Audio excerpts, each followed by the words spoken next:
Hi everyone, आज आप लोगों को हम सिंथेसिस में सिंपल सेंटेंस के बारे में बताएंगे। सिंपल सेंटेंस किसे कहते हैं, पहले हमें ये जानना ज़रूरी है। सिंपल सेंटेंस उस सेंटेंस को कहते हैं जहाँ पर हमारे पास वन मेन वर्ब या वन फाइनाइट वर्ब हो। मतलब तात्पर्य हमारा ये है जहाँ पर हमारी एक मुख्य क्रिया होगी, जहाँ पर हमारी वन मेन वर्ब होगी या वन फाइनाइट वर्ब होगी, वो सेंटेंस हमारा सिंपल सेंटेंस कहलाता है। चलो देखते हैं कुछ इसके एग्जाम्पल कि सिंपल सेंटेंस कैसे हो सकते हैं, मेन वर्ब कैसी होती है। अब मेन वर्ब जो हमने बताया वन मेन वर्ब या वन फाइनाइट वर्ब है, वो पहचानेंगे कैसे कि हमारी मेन वर्ब कौन सी है, फाइनाइट वर्ब कौन सी है। तो आप इस तरह से पहचान सकते हैं मेन वर्ब या फाइनाइट वर्ब कौन सी है। उस वर्ब के पहले जब कभी अगर हेल्पिंग वर्ब आए तो आप जान जाना वो वर्ब हमारी मेन वर्ब या फाइनाइट वर्ब है। अगर हेल्पिंग वर्ब नहीं होगा तो फिर नाउन हो, नाउन ना हो तो फिर प्रोनाउन हो, प्रोनाउन ना हो तो फिर कोई कंजक्शन हो। कंजक्शन का अर्थ मतलब तात्पर्य ये है एंड है, सो है, देयरफॉर है, आइदर आर, नाइदर नार है, इनमें से होना चाहिए कुछ। या फिर सेंटेंस हमारा इम्परेटिव हो तो फिर वो वर्ब हमारी मेन वर्ब या फाइनाइट वर्ब कहलाएगी। मेन वर्ब या फाइनाइट वर्ब किसे कहते हैं? जिस वर्ब के पहले हेल्पिंग वर्ब होना चाहिए, हेल्पिंग वर्ब ना हो तो नाउन हो, नाउन ना हो तो प्रोनाउन हो, प्रोनाउन ना हो तो कंजक्शन हो, कंजक्शन ना हो तो सेंटेंस हमारा इम्परेटिव होना चाहिए। तो वो सेंटेंस हमारी मेन वर्ब या फाइनाइट वर्ब कहलाती है। देखते हैं इसका एग्जाम्पल कि मेन वर्ब कैसे पहचान सकते हो। एक सेंटेंस लिखा हमारा Mohan is playing in the field. हमने देखा इस सेंटेंस में वर्ब ये है और इसके पहले हेल्पिंग वर्ब दी गई, तो ये वर्ब हमारी फाइनाइट या मेन वर्ब कहलाएगी। पूरे सेंटेंस में मेन वर्ब एक ही है तो ये सेंटेंस हमारा सिंपल कहलाएगा। दूसरे सेंटेंस में मोनू प्लेड वेल, इसमें भी देखा हमने वर्ब एक है लेकिन इस वर्ब के पहले मोनू नाउन है, तो इसलिए ये वर्ब भी हमारी मेन या फाइनाइट वर्ब कहलाएगी। ये सेंटेंस भी हमारा सिंपल सेंटेंस होगा। इसी तरह से नेक्स्ट सेंटेंस है हमारा he plays cricket in the ground. इस सेंटेंस में हमने देखा वर्ब एक ही है, इसके पहले ही प्रोनाउन है, तो ये वर्ब हमारी मेन वर्ब या फाइनाइट वर्ब कहलाती है और ये सेंटेंस हमारा सिंपल सेंटेंस होगा। तो इस तरह से आप पहचान सकते हैं कि कौन सा सेंटेंस आपका सिंपल है कि नहीं है। दो सेंटेंस फिर से लिखे हुए हैं, दे केम एंड हेल्प्ड मी। इसमें हमने देखा एक ये वर्ब है, एक ये वर्ब, दो वर्ब है। इसके पहले दे प्रोनाउन है तो ये मेन वर्ब या फाइनाइट वर्ब कहलाएगी। हेल्प्ड के पहले एंड कंजक्शन है तो ये भी मेन वर्ब या फाइनाइट वर्ब कहलाएगा। इस सेंटेंस में दो दो मेन वर्ब हैं, इसलिए सेंटेंस जो है वो हमारा सिंपल नहीं हो सकता है, ये कंपाउंड है। जब कंपाउंड के बारे में आगे बताएंगे तब बताएंगे इसके बारे में कि कैसे कैसे कंपाउंड पहचानते हो। और लास्ट सेंटेंस हमारा इसका लिखा हुआ गो देयर। तो हमने देखा ये सेंटेंस हमारा वर्ब से स्टार्ट है अर्थात ये इम्परेटिव है। अब इम्परेटिव है, इम्परेटिव में तुम्हें पता है कि यू छिपा रहता है। अब यू आगे छिपा रहता है इसलिए ये जो गो वर्ब है, वर्ब जो है ये मेन या फाइनाइट वर्ब कहलाती है, इसलिए ये सेंटेंस भी हमारा सिंपल सेंटेंस हो गया। इस तरह से आप पहचान सकते हैं कि कौन सा सेंटेंस आपका सिंपल सेंटेंस है कि नहीं है। चलो दो तीन सेंटेंस और लिखते हैं, देखते हैं आप पहचान पाते हो सेंटेंस में मेन वर्ब को कि नहीं। जैसे सेंटेंस लिखा है seeing the sea came to me. एक हमने देखा ये सेंटेंस लिखा है, इसमें दो वर्ब है। अब ये सीइंग में वर्ब में एनजी लगा है, वर्ब की फर्स्ट फॉर्म होती तो इम्परेटिव होता है, ये इम्परेटिव नहीं है तो इसलिए ये मेन वर्ब नहीं कहलाती। केम के पहले ही प्रोनाउन तो ये मेन वर्ब या फाइनाइट वर्ब कहलाएगा। पूरे सेंटेंस में मेन वर्ब एक ही है तो ये सेंटेंस हमारा सिंपल सेंटेंस हो गया।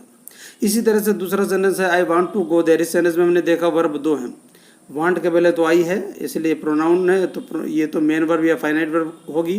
गो के पहले टू है यानी ये इन्फिनिटिव है तो ये मेन वर्ब नहीं हो सकता। पूरे सेंटेंस में मेन वर्ब एक ही है तो ये सेंटेंस हमारा सिंपल सेंटेंस हो गया।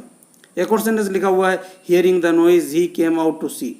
इस सेंटेंस में हमने देखा तीन वर्ब हैं, हियरिंग में एनजी लगा, ये इम्परेटिव नहीं है, इसके पहले कुछ है भी नहीं तो ये मेन वर्ब नहीं हो सकती।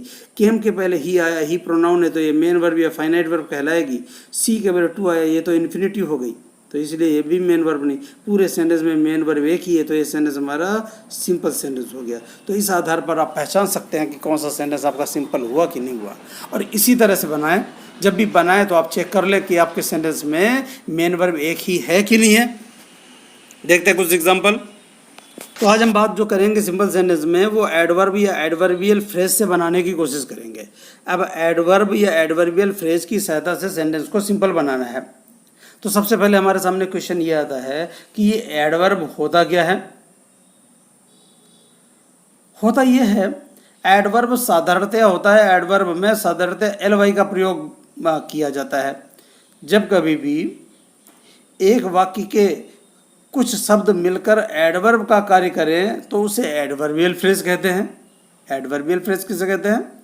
जब एक वाक्य के कुछ शब्द मिलकर एडवर्ब का काम करें तब उसे एडवर्बियल फ्रेज कहते हैं। तो एडवर्ब जो है वो एडजेक्टिव की, एडवर्ब की विशेषता बताता है। अब एडवर्ब और एडवर्बियल फ्रेज की सहायता से हम लोग सिंपल बनाने की कोशिश करेंगे। आइए देखते हैं कुछ एग्जांपल की ओर। पहला सेंटेंस हमारा लिखा हुआ है, a naughty boy kicked the old man, means एक शरारती लड़के ने बूढ़े आदमी को लात मारी। इट वॉज हिज इंटेंशन, ये उसका इरादा था। मतलब शरारती लड़के ने इरादे से यानी जानबूझकर बूढ़े आदमी को लात मारी या ठोकर मारी।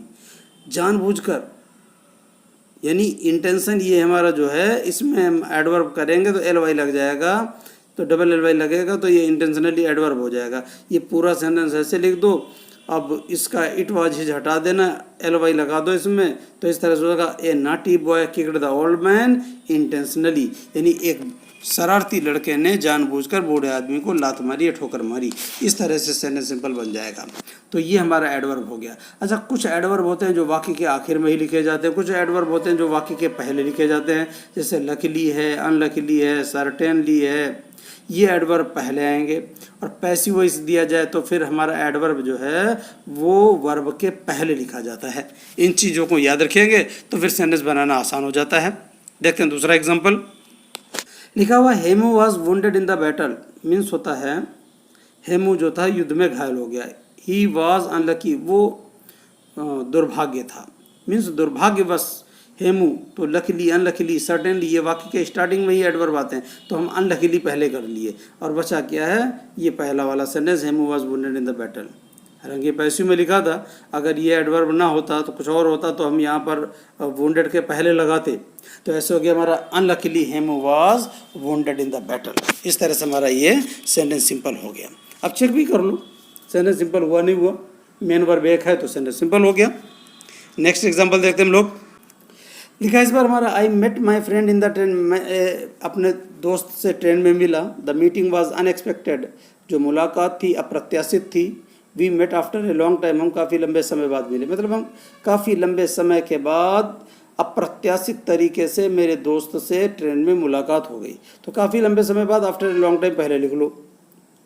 फिर मेरी दोस्त से मुलाकात हुई ट्रेन में, I met my friend in the train, इतना लिख लो। अनएक्सपेक्टेड को एडवर्ब कर दो तो अनएक्सपेक्टेडली हो जाएगा और इसको लास्ट में लिख दीजिएगा, इस तरह बन जाएगा। तो कोई भी एडवर्ब होगा वो बाद में ही लिखा जाएगा। अब लकीली, अनलकीली, सर्टेनली ये वाक्य के स्टार्टिंग में लगाएं, पैसिव हो तो वर्ब के पहले लगाएं, बाकी सब एडवर्ब वाक्य के अंत में लगाएं। इस तरह सिंपल हुआ। अब चेक कर लो कि मेन वर्ब एक ही है कि नहीं है। मेन वर्ब पहचानने की विशेषता हमने बता रखी है। नेक्स्ट एग्जाम्पल देखते हैं हम लोग। इस बार लिखा हुआ है, सी आंसर्ड मी, उसने मुझे उत्तर दिया। हर आंसर वाज करेक्ट, उसका उत्तर जो था सही था। उसने मुझे उत्तर दिया, ठीक, उसका उत्तर सही था, मतलब उसने मुझे सही उत्तर दिया, तो करेक्ट का एडवर्ब कर दो, करेक्टली हो जाएगा, लास्ट में लगा दो, तो ऐसा होगा सी आंसर्ड मी करेक्टली। इस तरह से बन गया हमारा सिंपल। और चेक भी करते जाओ हमारा मेन वर्ब एक ही है कि नहीं है, सिंपल बन रहा है कि नहीं बन रहा, गलती तो नहीं हो रही। नेक्स्ट एग्जाम्पल देखते हैं। लिखा हमारा, आई एडमिटेड माई एरर, मैंने अपनी गलती को स्वीकार कर लिया। आई एक्सप्रेस माई रिग्रेट, मैंने पश्चाताप, खेद व्यक्त किया। मतलब ये हुआ, मैंने अपनी गलती को स्वीकार कर लिया और मैंने खेद व्यक्त किया। मैंने खेद व्यक्त करते हुए गलती को स्वीकार कर लिया, मतलब रिग्रेट का एडवर्ब कर दो रिग्रेटली, और ये वाक्य के आखिर में जाएगा, तो ऐसे हो गया, आई एडमिटेड माई एरर रिग्रेटली, इस तरह बन जाएगा। अगर लकीली, अनलकीली, सर्टेनली वाले एडवर्ब होते पहले लगाते, पैसिव में होता वर्ब के पहले लगाते एडवर्ब, नहीं है तो बाद में लगा दिए। और चेक भी करते जाना कि मेन वर्ब एक ही है कि नहीं, सिंपल बन रहा है कि नहीं बन रहा। नेक्स्ट एग्जांपल देखिएगा। तो इस बार लिखा है हमारा सेंटेंस, द सन रोज, सूरज निकला। The traveller could not reach home, यात्री घर नहीं पहुंच सका।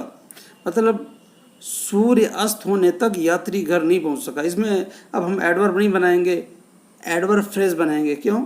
जब कुछ शब्द मिले तो वो एडवर्ब का काम करते हैं। तो अब हम ये इसको एडवर्ब बनाएंगे, द सनराइज को रोज़ को राइज कर देंगे और इसके पहले बाई लगाएंगे तो ऐसा होगा बाई सनराइज, ये हमारा एडवर्ब का काम करेगा। ये भी वाक्य के अंत में लगेगा यहाँ पर। तो ऐसा होगा यात्री सूर्यास्त तक घर नहीं पहुँच सका, तो the traveller could not reach home by sunrise, जिस तरह से हो गया। ये सिंपल बन गया कि नहीं बना, ये आप मेन वर्ब की सहायता से चेक कर सकते हैं कि मेन वर्ब एक है हमारे सेंटेंस में कि नहीं है। नेक्स्ट एग्जांपल देखते हैं हम लोग। लिखा हुआ इस बार हमारा Rana Pratap was the glory of Mewar. Rana Pratap जो थे मेवाड़ के गौरव थे। There is no doubt about it, इसमें कोई संदेह नहीं है। नो डाउट का हम एडवर्ब बनाएंगे तो अनडाउटली हो जाता है। अब अनडाउटली को वर्ब के बाद में लिखो तो ऐसा हो गया Rana Pratap was undoubtedly the glory of Mewar. Rana Pratap was, अब फिर नो डाउट को अनडाउटली कर दो द ग्लोरी ऑफ मेवाड़, तो इस तरह बन जाएगा Rana Pratap was undoubtedly the glory of Mewar. कुछ लोग इसको पहले भी लिखते हैं undoubtedly Rana Pratap was the glory of Mewar, ऐसे भी लिखा जा सकता है और ये सेंटेंस आपका सिंपल बन गया। चेक कर लो हमारा मेन वर्ब एक है कि नहीं है। इसमें हमने देखा कोई वर्ब ही नहीं है, तो ये हेल्पिंग वर्ब जो है वर्ब का काम करेगी, मेन वर्ब ही एक ही कहलाएगी ये। इसका नेक्स्ट एग्जांपल हमारा देखते हैं। लिखा हुआ ही डिड हिज वर्क, उसने अपना काम किया।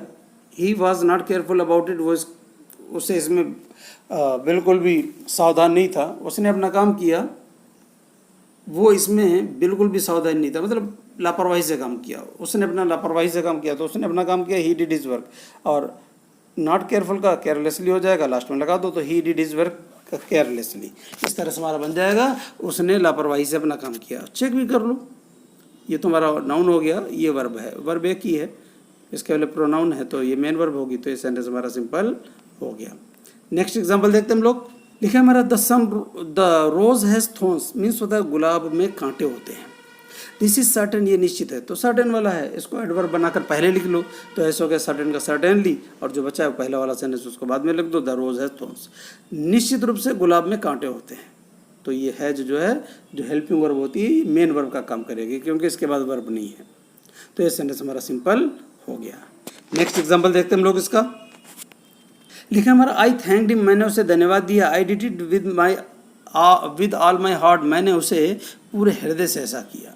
मैंने उसे धन्यवाद दिया और ये काम मैंने पूरे हृदय से किया, पूरे दिल से किया, तो मतलब मैंने पूरे दिल से उसको धन्यवाद दिया। तो विद ऑल माई हार्ट ये हमारा एडवर्बियल फ्रेज हो गया, तो ऐसा हो गया आई थैंक्ड हिम, और ये आई हो चुका है, वर्ब हो चुकी, तो इसको हटा दो, इट उसके लिए आया, थैंक के लिए इसको भी हटा दो, with all my heart adverbial phrase हो जाएगा। इस तरह से हमारा सिंपल बन जाएगा। और चेक भी करते जाओ कि मेन वर्ब हमारी एक है कि नहीं है। हाँ एक ही है, तो सेंटेंस सिंपल हो गया। नेक्स्ट एग्जाम्पल देखिएगा। लिखा हमारा ही किक्ड द प्लेयर, उसने खिलाड़ी को लात मारी। इट वॉज हिज इंटेंशन, ये उसका इरादा था, मतलब उसने इरादे से जानबूझकर खिलाड़ी को लात मारी, तो उसने खिलाड़ी को लात मारी, पहले इतना लिख दो। ये इट आया है लात मारने का काम, इसको हटा दो, एक बार वर्ब हो गए तो हेल्पिंग वर्ब भी हटा दो। हिज ये काम के लिए ही आया है, इसको भी हटा दो, इंटेंशन का एडवर्ब कर दो, इंटेंशनली हो जाएगा। तो इस तरह से हो जाएगा ही किक्ड द प्लेयर इंटेंशनली, उसने जानबूझकर खिलाड़ी को लात मारी। और चेक कर लो मेन वर्ब एक ही है कि नहीं। ये वर्ब इसके पहले प्रोनाउन, तो ये मेन वर्ब ही हो गई। पूरे सेंटेंस में मेन वर्ब एक है, तो ये सेंटेंस हमारा सिंपल सेंटेंस हो गया। अगर अब कोई भी दिक्कत है आपको इसमें, ये समझ में नहीं आ रहे हैं, हालांकि एक्सरसाइज बिल्कुल सरल है, आप किसी भी किताब से, चाहे इंटर की हो, चाहे कॉम्पिटिटिव एग्ज़ाम्स की हो, या किसी भी किताब से जिससे आप स्टडी करते हैं, आप कर लें, एक्सरसाइज कर लें। फिर भी अगर कोई दिक्कत आती है तो आप हमें कमेंट में करें, हम आपको उसका आंसर दे देंगे। आज के लिए इतनी, धन्यवाद।